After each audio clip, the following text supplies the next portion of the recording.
you're used to Android, you know what's going on here. You know, the fresh face, obviously, but there are different ways to skin Android. And again, John Walton, our own Phone Doc John, is your man for all your Android information. In fact, I hear he's even starting a dedicated Android site. Going to be launching soon. I think it might be called Droid Dog. Well, you'll find out more about that soon enough. Otherwise, I had pretty good, reception. The 3G service was good. The GPS worked well. I installed, where's this program here? Cardio Train, which I used to kind of track some walks I went on and stuff. And you can record your workout and that kind of thing. So I think I've got in my history, if it's still here. Yeah, this walk. This is not running. I'm not a fast runner, but I'm not that slow. 1.7 miles in 33 minutes. But went on this run and used the GPS to track it, and that was kind of cool. Or this walk rather, and that's kind of cool.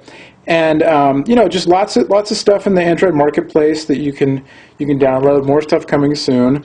And Android experience. The hardware itself, like I said, it's lightweight. The screen works well. Adding multi-touch would make it better. I like that there's a trackball as well as the touch screen.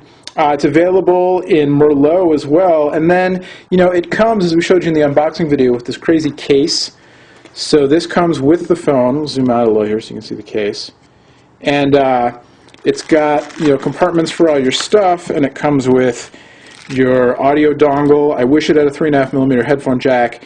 In the phone, the HTC Hero does, right there on top. The myTouch 3G does not. Instead, you use the USB dongle. And then you get that with the phone. You also get the headphones, or you can use your own headphones.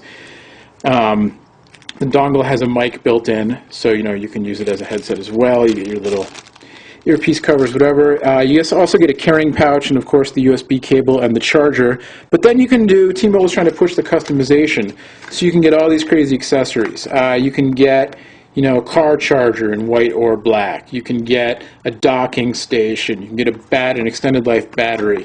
You can get, this is the crazy stuff, you can get, it's not really crazy, it's just interesting how they're doing this. You can get these pouches and cases and gel skins and whatever else in different colors. And usually this is, an aftermarket thing.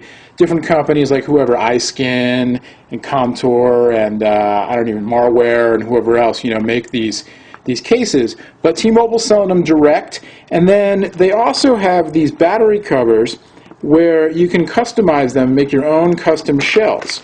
So the phone came with this little coupon for 25% off. You go to tmobile.com/shell, and you can, through Skin It, they've got this deal, and they've got this code. I guess you can all type in this code. I'm going to get in trouble, but whatever. And you can make your own shell. So they're trying to push, the customization aspects of this device. And it's positioned, almost like it's a smartphone, of course, but they're trying to make it consumer-friendly, and I give them props for that. I think it's important that they're doing that, because Android is very powerful, but on its own it can be a little bit daunting, perhaps, to the first-time user.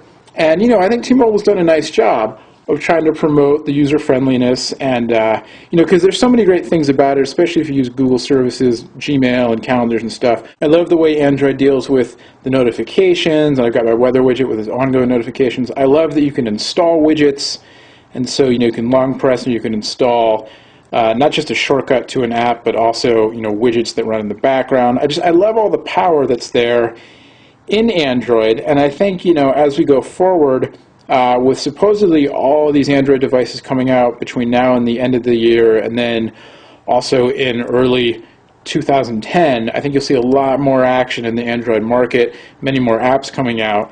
But in the meantime, it's still less of a mainstream consumer thing and more of kind of a geek thing. And so I think T-Mobile did well to try to position this as a consumer device, almost like, a smart feature phone in a way, but with the power of a smartphone. It's just, I wish they had been able to go with HTC the extra step of doing some of the things that HTC did on the Hero, again, including the multi-touch and the 3.5mm headphone jack. That being said, part of the issue is that it's a with Google branded phone, and so they're saying if it's a Google Experience phone, there are going to be certain things that you can and can't do, like the HTC Sense UI that runs on Hero is not going to show up on a Google-branded phone. That being said, the myTouch 3G does have Microsoft Exchange support integration, which is nice, and it works pretty well. So that, is a step forward as far as potential corporate consumers go and that kind of thing. So all in all, I give the myTouch 3G a reserved thumbs up. I think this is the phone that they should have launched with, and at this point, it's too bad they couldn't have the Hero instead, because the Hero is a more advanced device. But for the, it's great to see another Android phone finally in the U.S. marketplace. It's not that different than the Ion or the Magic, which, launched back in February, so it's a little disappointing to see, it's not last year's hardware, but it's last season's hardware as the new Google phone hitting T-Mobile. But I think T-Mobile did well, given, the limitations they had of working with this device. And then the device on its own, not compared to anything else, it works really well. It's lightweight, it's plastic, but it doesn't feel cheap. It just feels, like a lightweight plastic phone. Feels good in the hand, very easy to hold, can be used either lefty or righty. Again, I love the combination of QWERTY and the touchscreen. The touchscreen is very responsive. And basically, I'd like to see the browser refined a little bit. I'd like to see the headphone jack, blah, blah, blah. I've been saying it over and over again. 3.2 megapixel camera with video capture. It works pretty well, actually. No flash, but in good lighting, you get pretty good photos. Easy to share them. And, there you go. You can see much, much more on the actual, workings of Android and all the other coverage we've done, myself and especially John. So that's why I'm kind of not going deep into the software features, but more talking about the refinements and the things that are unique to the myTouch 3G versus other Android devices. Again, we should see many more Android devices. Rumors of the Hero hitting Sprint in October. Rumors of the Samsung Galaxy Android phone hitting T-Mobile later this year. Lots of rumors about lots of different Android phones hitting before the end of the year and early next year. So head over to phonedog.com, check out the blog, check out all the info and all the upcoming stuff. And we'll also get you some info on how to get the HTC virtual QWERTY board onto a myTouch or a G1, which is a slightly better way to go, although I still think you really need Android. So again, it's a thumbs up, slightly reserved thumbs up, and my buying advice is if you want an Android phone right now, try this one, try the G1, but I would take this one over the G1. If you can wait a little bit, wait a couple of months, because you should see more options hitting not only T-Mobile, but the other major carriers in the U.S.